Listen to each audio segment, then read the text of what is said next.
Vamos falar então a respeito da renovação, o segredo da vida. Eu sei que esse não é um tema propriamente original, já falei muito a respeito disso em vários cursos, em várias palestras, mas ele tem algumas considerações filosóficas que a gente precisa reiterar sempre, inclusive para que a gente as grave, para que a gente tenha conosco e possa gravá-las, conhecê-las em maior profundidade. Lembrem, eu sempre cito isso, que Confúcio, quando perguntaram a ele se ele tivesse mais 50 anos de vida, que livros ele leria, ele teria dito que leria 50 vezes mais o I Ching. Ou seja, às vezes não precisamos de tanta novidade, precisamos reiterar certas coisas que já nos disseram em algum momento lá atrás, mas que demorou muito para que fosse assimilada.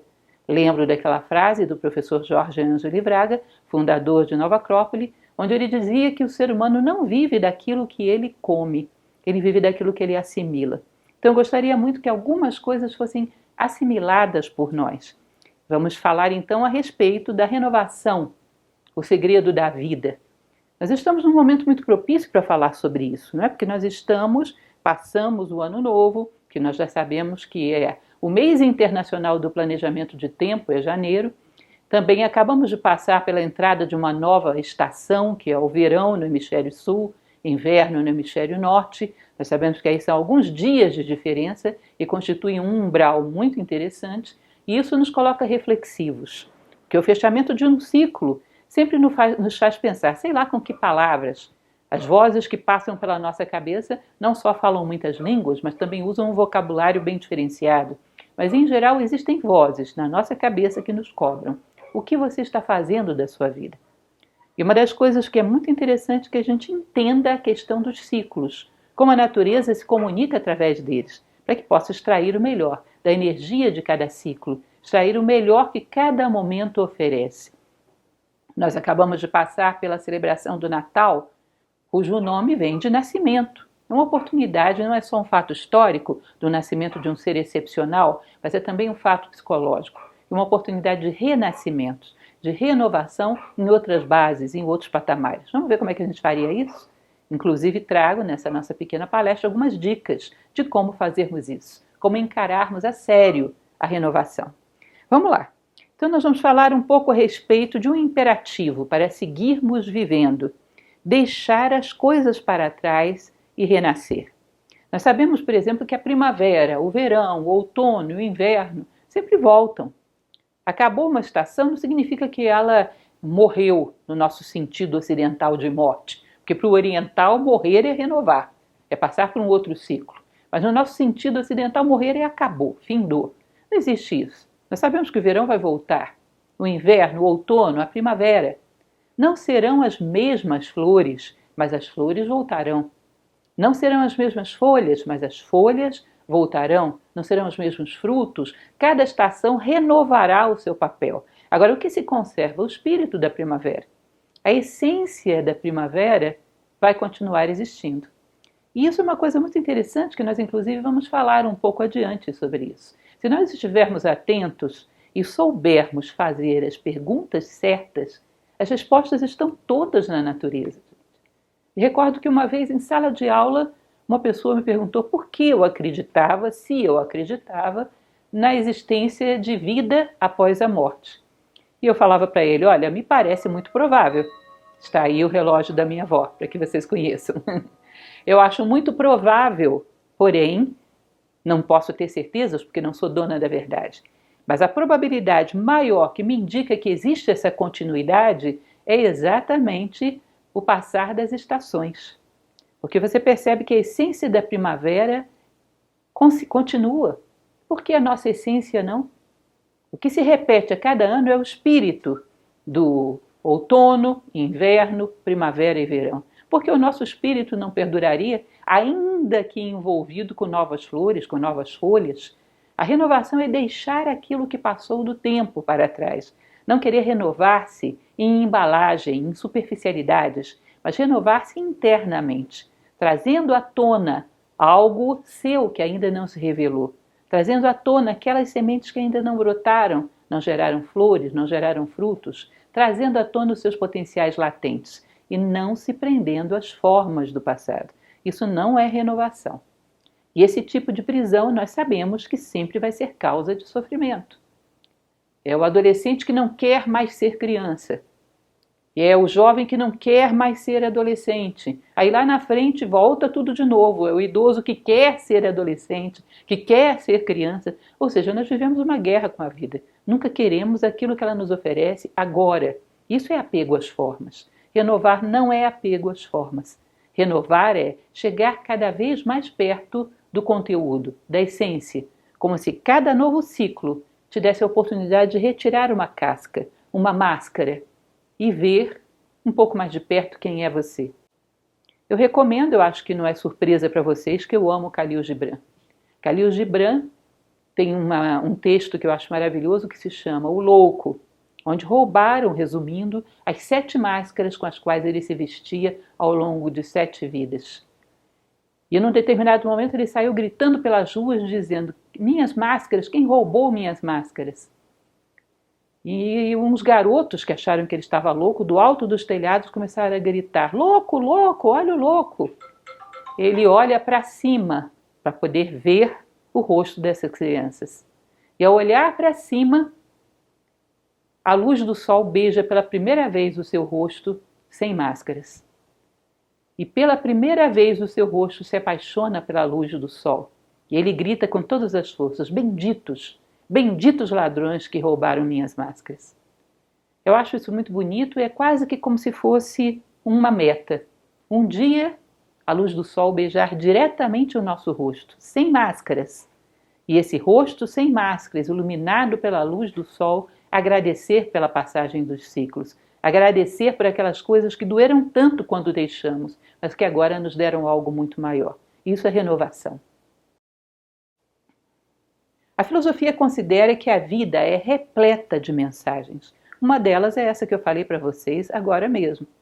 Basta você olhar para a natureza e percebe que a natureza não tem um fim nos seus ciclos. Ela tem uma alternância, um eterno retorno. Por que a vida e morte não seria assim também? Porque no meio das nossas dificuldades não continuaríamos caminhando mais fortalecidos, guardando a essência de tudo aquilo que foi vivido, mas superadas as cascas? Então a mera compreensão dos ciclos, não só o ciclo das estações, mas o ciclo também de manhã, tarde, noite, madrugada e nova manhã, os ciclos eternos, pequenos e grandes da natureza, a compreensão deles já nos ajudaria em 2 coisas. Em primeiro lugar, atravessar melhor as dificuldades. Segundo lugar, temer menos a morte. Terceiro lugar, amar a renovação e confiar que ela trará algo ainda mais belo. A próxima estação virá ainda mais bela. Então, aprender da natureza. Eu lembro sempre, já falei para vocês a esse respeito, de uma história, em alguma dessas palestras por aí eu falei, do filósofo Diógenes, aquele da barrica, que num determinado momento perguntaram a ele que por que ele não lia, já que ele amava tanta sabedoria e havia tantos livros maravilhosos. E ele disse: olha, os livros são para aqueles ignorantes, não no sentido pejorativo, mas que ignoram e querem saber. Para os sábios, não é necessário livros. Os sábios leem na natureza. Então perceba que a natureza é um livro aberto para aquele que tem a pergunta certa, em primeiro lugar. Em segundo lugar, sabe decodificar as respostas da vida. Aprende lentamente as respostas da vida. Cá entre nós, por que vocês acham que eu devo ter ficado umas 30 palestras passando para vocês mito disso, daquilo outro, Egito, Grécia, mito do rei Arthur, mito de um monte de coisas? Estava tentando alfabetizá-los numa linguagem, a linguagem simbólica, que é a língua da vida. Os acontecimentos da tua vida não são meramente fatos aleatórios, aliás, não são fatos aleatórios, são símbolos. Existe uma linguagem que a vida usa para se comunicar com você. E se você coloca perguntas, certamente ela vai te responder. Coloque-se perguntas apropriadas, não superficiais, pessoais ou banais, mas perguntas apropriadas sobre o sentido de estar aqui, o sentido do sofrimento, o sentido da vida, da morte, da dor, a tua identidade, o que se espera de você. Faça aí a sua pergunta e aprenda a ler as infinitas respostas que a vida te oferece. Isso é alfabetização. A linguagem dos símbolos é a mesma linguagem da natureza. O homem aprendeu a criar os seus mitos, os seus símbolos, apreciando a natureza, como Diógenes fazia, como tantos outros fizeram. Então aprenda a ler as infinitas respostas que te rodeiam, como diria Helena Blavatsky. Como aprender algo com esses ciclos? Uma coisa interessante, tá bom, não é bom a gente ficar se queixando daquilo que passou, e não é esse o meu intuito. Mas o meu intuito é que você dê uma olhada e aprenda um pouco. Como poderia ter sido se você tivesse o olhar apropriado? Então, se você imaginar hoje, meados de janeiro de 2019, daqui a um ano, meados de janeiro de 2020, um ano atrás, meados de janeiro de 2018, o que é que eu sonhava naquele momento? O que eu pretendia, o que eu necessitava renovar? Se eu olho agora, quantas dessas metas foram realizadas? Com certeza não foram todas. Um homem muito bem-sucedido conseguiu superar algumas, conseguiu conquistar algumas. O homem mais alienado nem colocou as metas, portanto não tem nem o que avaliar. Mas se você percebe daquele conjunto ingrato de metas que a gente não alcançou, você poderia fazer uma brincadeira de procurar nesses 365 dias as oportunidades que a vida te deu de superar exatamente isso. É uma brincadeira interessante. Imagine, eu queria ter superado tal descontrole emocional. Em que momento o ano me deu chance de fazer isso? Eu não aproveitei essa oportunidade. Você vai encontrar. Se tem boa memória e é um bom observador, você vai conseguir atar todos os laços. Em que momento a vida te deu a matéria-prima? A vida te trouxe respostas e você não ouviu, não soube trabalhar, não soube tomar essa informação, essa matéria-prima e construir em si próprio algo melhor, algo renovado.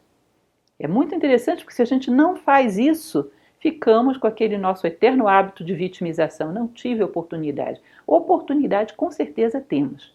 Se nos colocamos diante da vida, nesse momento, eu desafio você, 2019, eu me coloco diante da vida e digo, vida, esse ano eu quero isso. Eu quero mais controle emocional, eu quero menos orgulho, eu quero mais altruísmo, eu quero mais capacidade de fazer com que as metas da natureza se realizem através de mim. Eu quero ser um meio mais eficaz. Tá bom, já é um conjunto de metas bem ambicioso.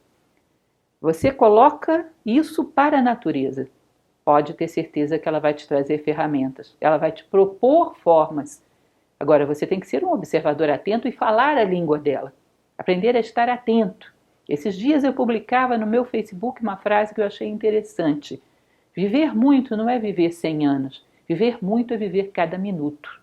E isso é uma realidade. Viva cada minuto, observando quando que a vida está te mandando respostas. Porque se você colocou essa proposta a sério, pode ter certeza que ela vai responder a sério.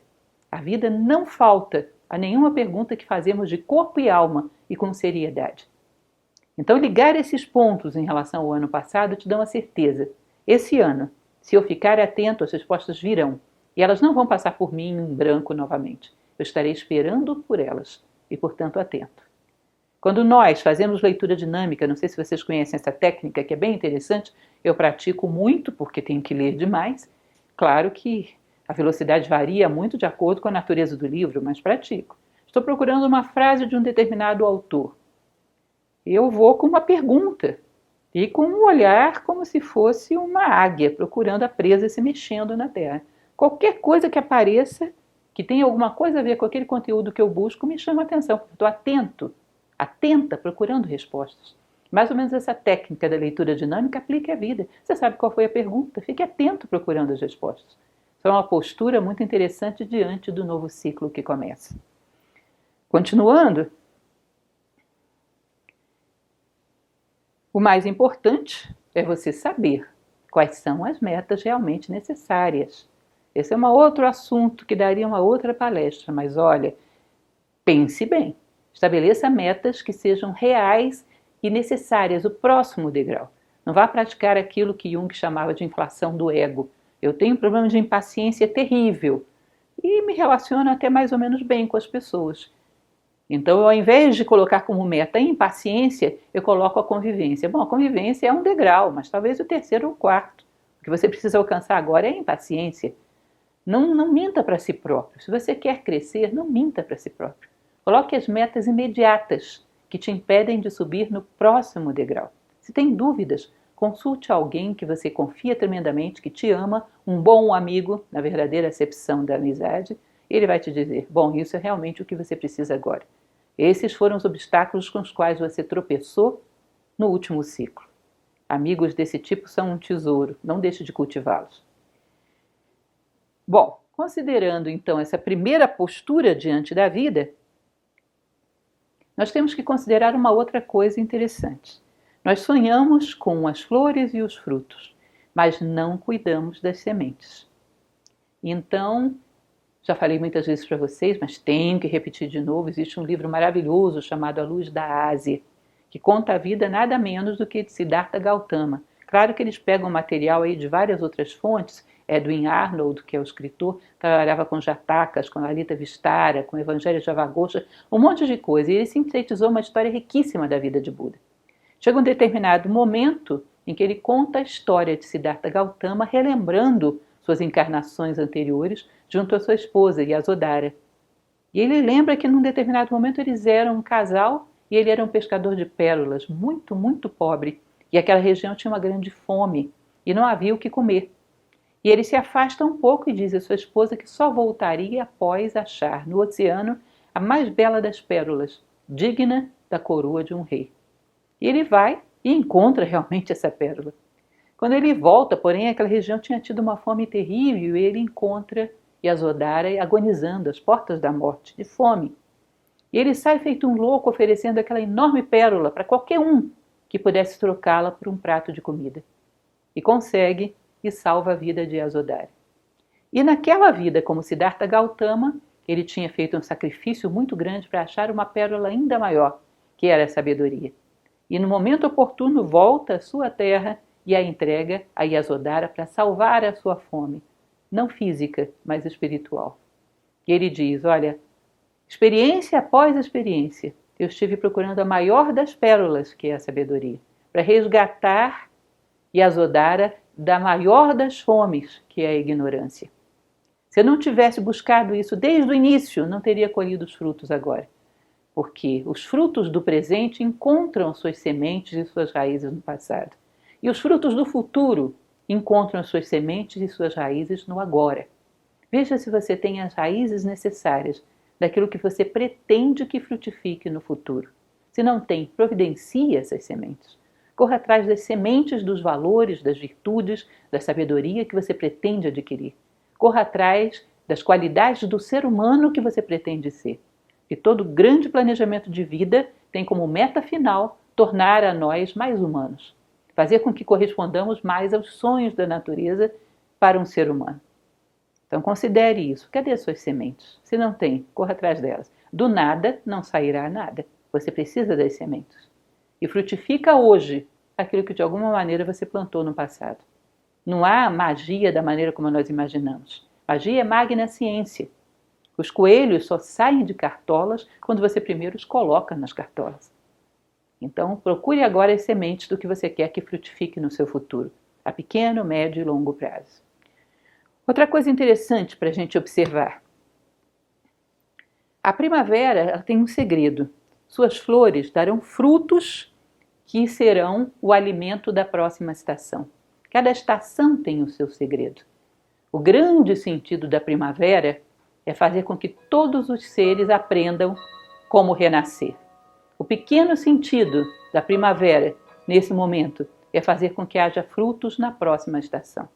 Isso é uma reflexão sobre a natureza, mas que nos ajuda a dar um ponto fundamental para a administração da nossa vida.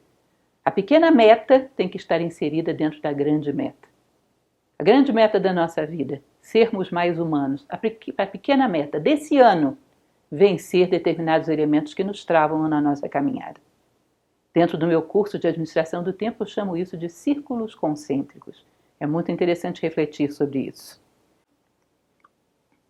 Nossos sonhos de renovação têm dado frutos? Se é que você os teve.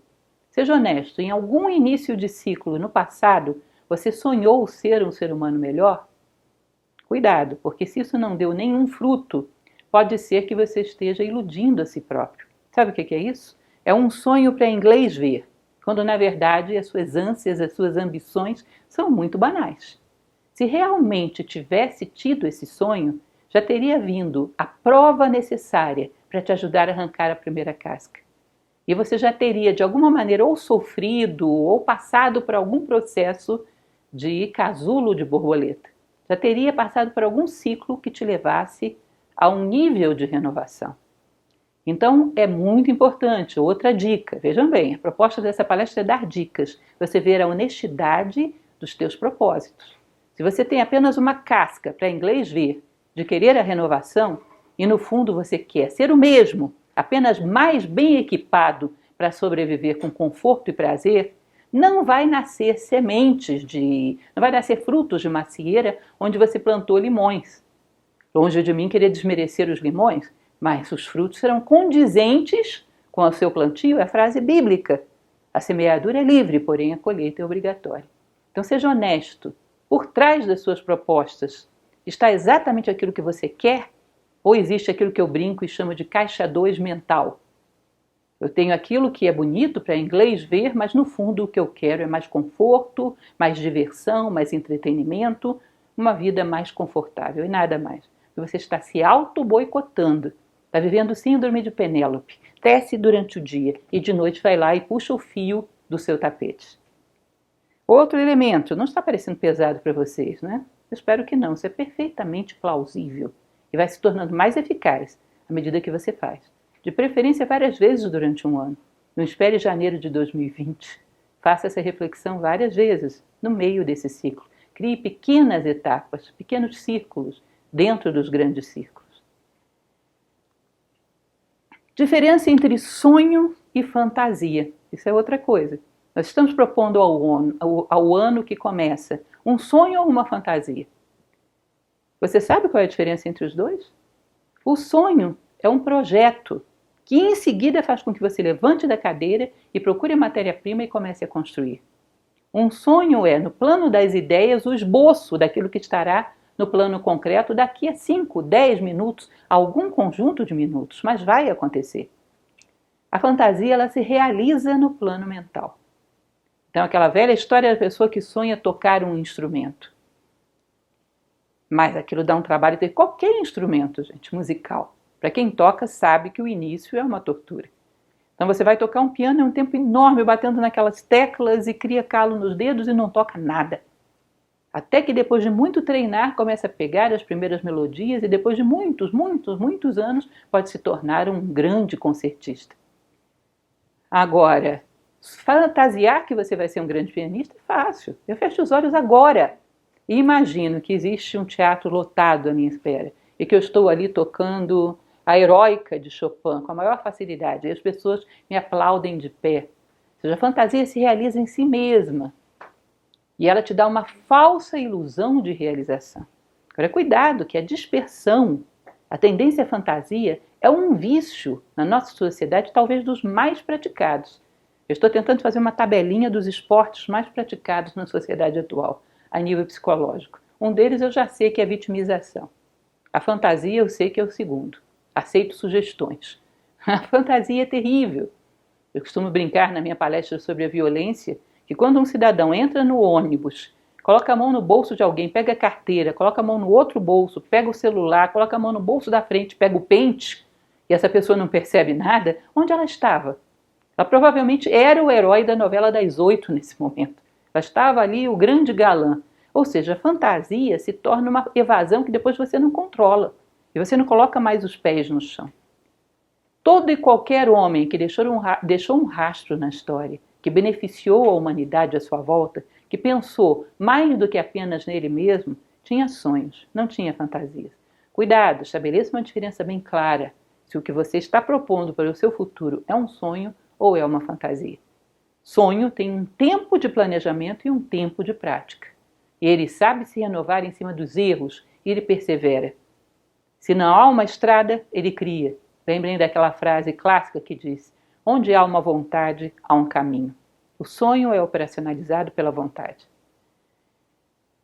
Eles aspiram a pisar no chão. Se não pisam, você está vivendo uma fantasia. Os sonhos são gerados na solidão das nossas imaginações mais ousadas. É uma outra coisa que É uma ferramenta, falei para vocês, são dicas que vou passar. Que horas você tem dentro do seu tempo para pensar no que você quer ser, no futuro que você quer construir, em como está administrando a sua vida até agora? Se esse teu comportamento recente é condizente com o lugar que você deseja chegar.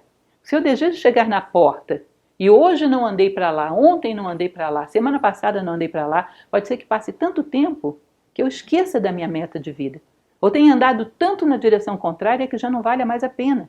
O que garante o meu sonho é todos os dias voltar à presença dele e dizer: me aproximei 1 passo, 2 passos, 3 passos, ou seja, eu estou me deslocando, sem ansiedade, mas com uma referência de direção constante, para que você não se perca no caminho, não seja um barco à deriva.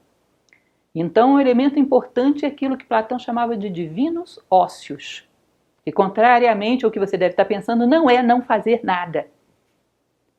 Ócio, no latim, significava otium, que era o contrário de negotium. Negotium, as coisas do corpo. Otium, as coisas da alma. Parar um tempo e dedicar-se a pensar em você, na tua vida, e onde você quer chegar com tudo isso, o porquê das tuas atitudes, se elas foram impensadas ou pensadas, e por que ainda se permite tanta coisa impensada, apesar do prejuízo que te traz. Ou seja, refletir, colocar-se diante da tua alma e chamá-la para um chá.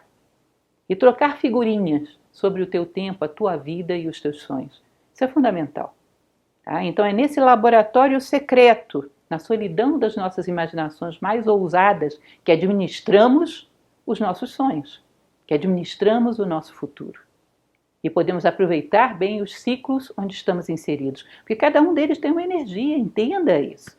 Então a energia do verão é uma energia de plenitude da vida física. Se eu tenho que concretizar algo, o tempo é esse. Aí você vai ver, a energia do inverno é uma energia de recolhimento, de vida metafísica. Se eu tenho que refletir, se eu tenho que ler um livro profundo, se eu tenho que estabelecer algumas ideias para que possa plasmá-las depois na minha vida, o momento é esse. Então eu não vou na contramão dos ciclos, eu vou junto com a natureza, eu caminho de braços dados com ela. Eu uso a energia de cada momento para alinhá-las com o meu objetivo. O homem que sabe onde quer chegar, alinha as velas de maneira que qualquer vento lhe seja favorável. Vocês conhecem esse antigo ditado. Então é importante entender a energia dos ciclos, sobre isso falo bastante numa palestra sobre a origem das celebrações modernas, entender a energia própria de cada ciclo. As celebrações clássicas foram criadas para isso, para relembrar ao homem a energia de cada ciclo e caminhar utilizando, ajustando suas velas para que ela te leve onde você quer chegar. Mas necessitam nascer no mundo os nossos sonhos. Para isso exigem planejamento e acompanhamento. E, em geral, só planejamos o que vamos ter e fazer e o que queremos ser. Essa é uma outra reflexão que já fizemos, inclusive, um pouco atrás. Não sente diante do novo ciclo e diga: eu quero ir à Europa, eu quero ter um novo carro. Tá bom, faça isso, isso não é mal, isso são projetos. Não estou aqui para dizer que os projetos são pecaminosos, nem nenhuma mentalidade medieval. Eles são bons, se estão alinhados a um projeto que esteja ligado ao ser. Tá? Que essas são as verdadeiras metas, ou seja, eu quero ser um ser humano mais fraterno. Bom, aí sim, se eu for à Europa, tudo que eu vir vai ser aprendizado para que eu possa me tornar mais fraterno. E se tiver a oportunidade de dar exemplo para alguém, darei. Eu não vou à Europa em vão. Eu vou à Europa para aprender e distribuir aquilo que tenho, para tornar os seres mais fraternos. Nada, gente, nada isolado em si mesmo é bom é bom ou mal, perdão. Bom ou mal é o uso que se faz das coisas. Não pense, eu tenho um projeto de estudar medicina. Ah, isso é muito bom. E em si, não. Depende do que você vai fazer com isso. Lembrem que Hitler, com o seu nazismo, usava médicos para torturar nazistas nos seus campos de concentração. Ou seja, só a medicina é uma boia em alto mar, pode servir a qualquer coisa. Alinhe os seus projetos com sonhos de ser. Eu quero ser mais fraterno, eu quero pensar um pouquinho menos em mim, comprometer-me mais com a humanidade. Bom, aí sim, os projetos que você colocar aí dentro, alinhados com isso, são maravilhosos. Já contei para vocês, é uma pergunta reiterada que eu recebo em várias palestras presenciais. Professora, você não acha que a internet está acabando com a educação, está acabando com a comunicação, está acabando com tudo?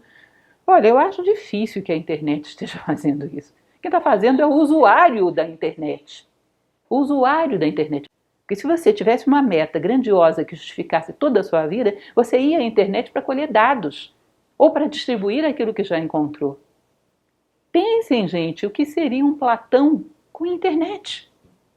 Várias vezes eu já falei para vocês que eu sonho com Platão tweetando a República. Eu acho que isso seria o máximo. Quem tem uma meta, quem tem um sonho, quem tem uma meta no terreno do ser, qualquer coisa é ferramenta e é útil. As coisas em si não são boas nem más. Bom ou mal é o que você pretende fazer com elas. Então não esqueça, planeje o ser. E não apenas o ter, o ir, o voltar, o comprar ou o vender, que não são maus em si. Mas tem que estar alinhados a uma meta maior, uma meta humana. Os voos da nossa imaginação exigem prova prática de que são possíveis. Ou seja, isso é uma outra coisa muito interessante, bem platônica. Você imagina que você possa fazer alguma coisa pela humanidade. Um dia desse, isso não é coisa só para grandes homens, não. Isso é coisa para homens, qualquer ser humano. Você lê lá a história de Siddhartha Gautama, vê aquele menino na adolescência sonhando em acabar com a dor da humanidade, encontrar um caminho através do qual a humanidade pudesse superar a dor. Você diz, é louco, quem pode um ser humano fazer isso? E ele fez. Bom, tá bom, nós não somos Siddhartha Gautama. Talvez não possamos coisas tão grandiosas, mas olha, alguma medida de grandeza nós podemos alcançar. Eu fico, por exemplo, pensando na quantidade de pessoas, gente. Isso é um pequeno parênteses que eu abro para vocês. A quantidade de pessoas deprimidas que se comunicam comigo pedindo que eu as ajude de alguma forma. Vocês não fazem ideia dessa cifra. Eu fico pensando, tem algum nó dentro de mim que se eu desatar, eu posso encontrar alguma saída, ainda que não seja definitiva, mas que permita essa pessoa tomar a direção correta. Alguma coisa dentro de mim, se eu conquistar, eu poderia ter a resposta. Ainda que não seja a grande resposta, mas uma pequena, que traga alívio neste momento. E sonho em encontrar essa resposta. E procuro esse nó que tem que ser desatado. Lembrem da tradição budista, o Dhammapada, que diz que mais que 1000 palavras sem sentido, vale uma palavra que traga consolo a quem a ouve. Você não sonha com essa palavra? E ela pode trazer consolo a muita gente. Isso é um sonho. Não pensem que isso é viagem, isso é um sonho. Olhe para trás e veja quantas coisas a humanidade superou porque alguém foi na frente e se comprometeu. E sonhou com coisas maiores do que sua mera sobrevivência confortável e prazerosa. Ouse, vale a pena. E Platão falava então em relação a isso, que os voos da nossa imaginação, principalmente os grandiosos como esse, exigem referenciais. Epíteto, que é um autor estoico que eu amo muito, ele diz que as sementes de grandeza no homem exigem referenciais, exigem modelos para crescer e germinar. Por isso Platão falava, tem um herói de estimação. Então eu falei para vocês de um herói muito distante, que foi Siddhartha Gautama, que colocou um projeto grandioso da vida. Você poderia ter um herói mais próximo? Algum grande personagem histórico? Alguma pessoa muito generosa que conheci, que foi sim, através do seu esforço, capaz de empurrar a humanidade 1 milímetro em direção à sua plenitude. 1 milímetro que seja. A existência dessa pessoa provaria para mim que isso é possível. E tenho vários que são referenciais para mim. Ou seja, patrocinado pelas badaladas do relógio da minha avó, eu proponho a você que faça aquilo que Platão recomenda. Tenha um herói de estimação. Cultive a imagem daquela pessoa. Não faça culto a personalidades, mas a virtudes que essa pessoa teve. Fulano era tão dedicado, tão fraterno, que conseguiu fazer com que o problema de uma comunidade, o problema de uma família se desatasse, aquele grupo entrasse em harmonia, desse um passo adiante. Fulano era tão bom, tão honesto, que conseguiu fazer com que esse grupo de pessoas visse algo que antes não viam. Procure, essas pessoas existem. E é interessante porque em momentos de decadência moral como nós vivemos, são as primeiras que esquecemos. Nós precisávamos relembrá-las. Fazer um panteão como se faz, por exemplo, em certas tradições que fazem culto aos antepassados, um panteão daqueles, não só da nossa família, mas todos aqueles que de alguma maneira empurraram a humanidade 1 milímetro na direção da sua realização como seres humanos. Então tenha referenciais. A nossa imaginação precisa olhar para cima e ver alguém que voou, para que ela acredite que isso é possível. Tome o conselho de Platão a sério. Outro elemento importante, se você quer realmente fazer alguma coisa nesse ciclo, lembre, você precisa de ritmo. A vontade humana, e tem uma palestra inteira falando sobre isso, ela se mobiliza por 2 coisas, decisão no plano mental e perseverança e constância no plano físico. No plano mental, eu quero ser mais fraterno, eu quero ser mais equilibrado, eu quero encontrar uma saída para esse nó da psique humana. Algo, um passo que seja mais, 1 milímetro que seja mais. Eu quero, não deixe que entre dúvidas aí. E no plano físico, sem pressa e sem pausa. Perseverança, constância, ritmo sustenta a vida. Passagem das estações é um ritmo. O pulsar do teu coração é um ritmo. Teus pulmões, teus intestinos, todo o teu corpo, tuas células obedecem a ritmos. E é assim que a vida se sustenta. Não pense que você vai sustentar os seus sonhos de outra forma. Aprenda a adquirir um ritmo vital que possa te manter caminhando, não apenas sobreviver, mas viver como ser humano. Lembre lá daquela frase, daquele filme tão belo, Coração Valente, que diz: todos os homens morrem, mas nem todos os homens vivem. Alguns só sobrevivem. Se você quer viver, aprenda os segredos da vida. Um deles é ritmo. Os teus sonhos exigem atenção. Aí eu uso sempre a frase do Einstein: dadas as mesmas causas, advirão os mesmos efeitos. Ou seja, eu quero realizar algo, mas uso os mesmos meios do ano passado. Não deu, não vai dar de novo. Examine as suas ferramentas. Se elas não foram eficazes lá, é provável que não sejam aqui. A maneira como você fez as coisas já deu os frutos que tinha que dar. Procure novas maneiras. Ande pelas ruas procurando formas de encontrar uma solução para o seu problema. Formas de encontrar uma plataforma de aterrissagem para os seus sonhos. Uma plataforma para que eles alcem, voem e voltem para você. Procure, ande pela rua procurando. Muitas vezes conto para os meus alunos como começava a dar as minhas palestras, e até hoje, de uma certa maneira, faço isso. Eu ficava com aquela ideia na cabeça e saía pela rua procurando respostas para aquela ideia e tirava sugestões dos 4 cantos do mundo. E parece que as coisas, por um processo aí de simultaneidade, elas vinham até mim. De diversas formas vinham sugestões, de diversas formas vinham ideias. É a sincronicidade junguiana. Então, não repita os mesmos meios, porque logicamente eles tenderão a te levar aos mesmos fins. E 9, saia pela vida assim como o passarinho levanta voo do seu ninho, procurando, atento às oportunidades de minhoca para o seu filhote. Levante voo pela vida procurando ferramentas para os teus sonhos. Foque, não perca o foco. Bom, os nossos sonhos realizados exigem depuração do nosso gosto, com certeza, com certeza. Já passou o tempo, eu acho que agora é um momento que as pessoas estão começando a despertar de que o seu gosto traz consequências. Não é possível que você tenha ideais nobres e gostos vulgares. Essas 2 coisas são incompatíveis e uma luta com a outra. Qualquer coisa que você alimente como hábito, como gosto, que seja vulgar, que seja grosseiro, que puxe sua consciência para baixo, vai ser um peso morto, uma âncora que te impede de levantar voo. Então depure o gosto. Lembro sempre daquele grande pensador do século passado, Sirihan, que dizia que evolução nada mais é do que a depuração do gosto. Então cuidado, porque você não se alimenta só no plano físico, você se alimenta no plano psíquico, no plano mental. Cuidado para não sair ingerindo alimentos estragados, porque você quer ir longe, você quer voar alto, e não pode ir se não estiver bem nesses planos.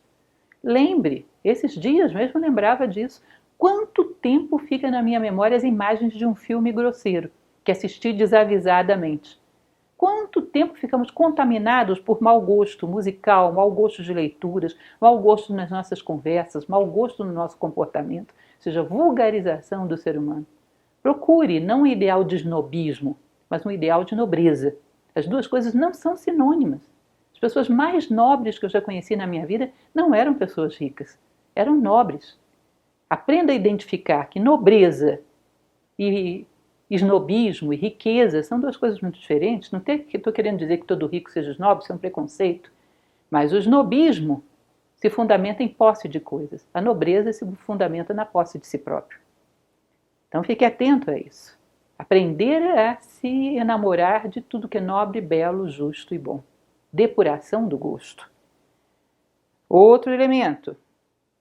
Os sonhos exigem imaginação. Isso é óbvio. E garra. É um pouco daquilo que eu falei para vocês ainda há pouco, da equação da vontade. Uma ideia e perseverança e constância. Essa ideia ousada, você tem que se imaginar lá. Isso é muito importante. Existem uma série de complexos alimentados socialmente, que quando você coloca um sonho um pouco mais fraterno, um pouco mais ousado, vão te dizer, não, você não dá conta disso, não vai dar. Você tem que pensar que já obteve. Ver-se, criar na sua imaginação esse modelo, você já está lá.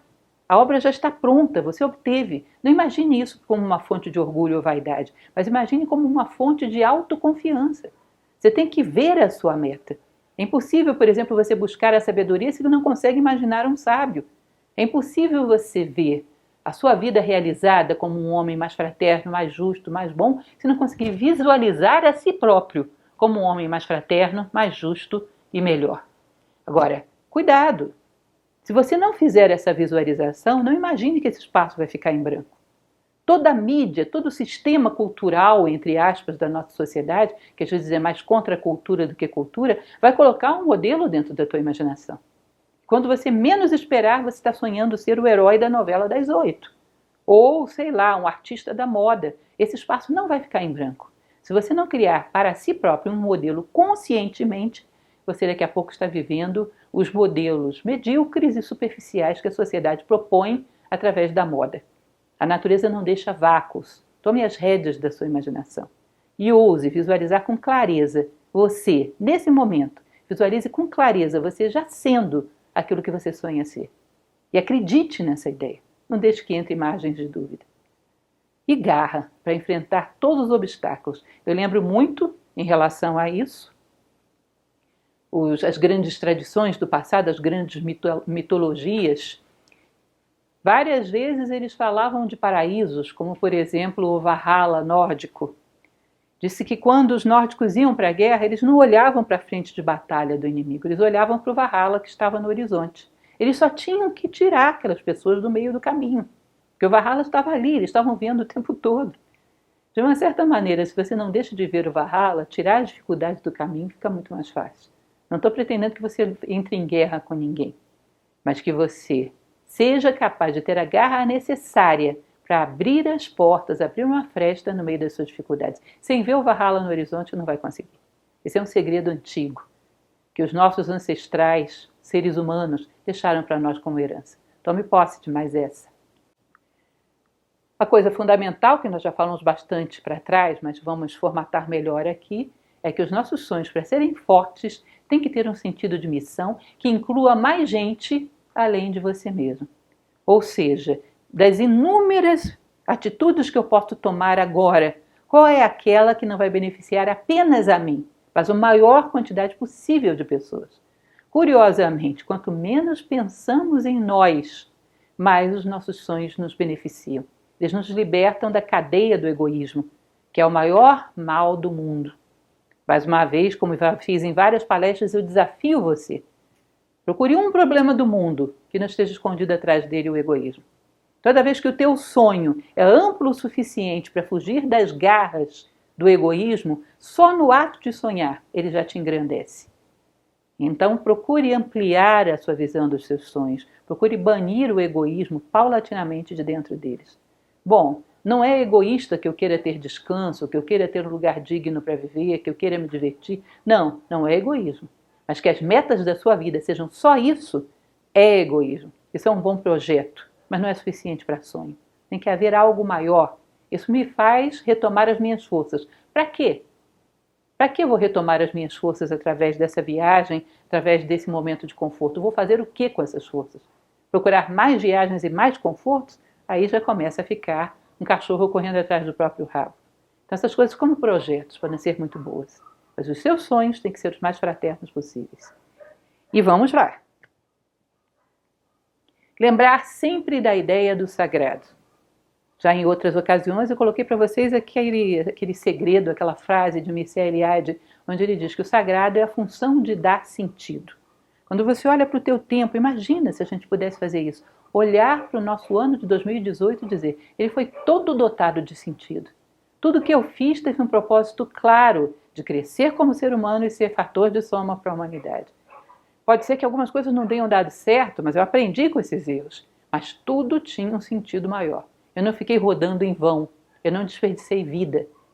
Tudo o que eu fiz buscava um propósito maior. Bom, isso é um homem que pode dormir o sono dos justos, porque o seu tempo foi todo muito bem direcionado. Procure fazer com que a sua vida seja sacralizada. Quando? O dia de hoje. Esse momento. Esse momento tem sentido? Você está ouvindo o que eu estou falando com o intuito de construir a si próprio como um ser humano melhor? A humanidade precisa muito disso. Ah, mas eu não vou conquistar mais do que uma gota. Uma gota faz muita diferença num mundo tão cheio de sedentos. Ou seja, dê um sentido, um direcionamento para cada ato da sua vida. E aí você sacraliza a vida. Lembrem daquilo que eu falava, que os gregos acreditavam que a grande arte do homem é roubar momentos do tempo para a eternidade. Roubar momentos da banalização para a sacralização.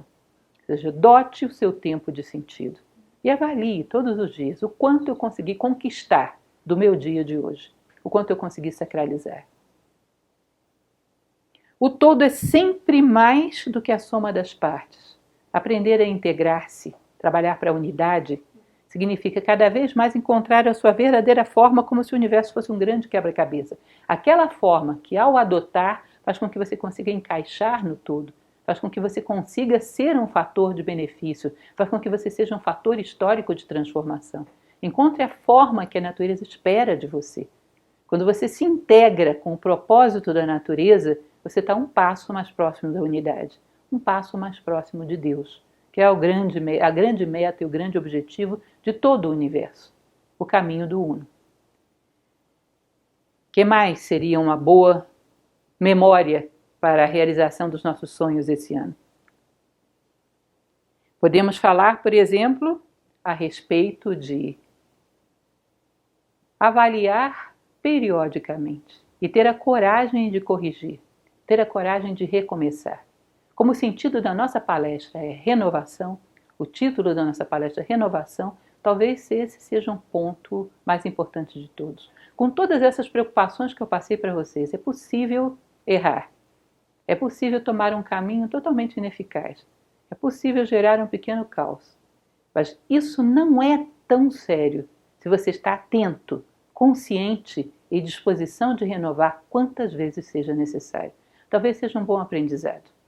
Quando nós cometemos erros, quando nos perdemos, mas a consciência nos recupera e nós percebemos o que nos fez cometer aquele erro, talvez seja um aprendizado maior do que o acerto. Às vezes, na dor, aprendemos mais do que na alegria. A alegria, às vezes, só provoca euforia e a dor provoca reflexão. Então, o renovar-se não é só uma proposta para o ano, uma proposta para todos os dias, para todos os meses, para todos os pequenos ciclos. Toda vez que tomarmos consciência de que o caminho não é esse, sejamos capazes de recomeçar. É isso que eu desejo para você nesse próximo ciclo. Feliz novo ciclo para todos.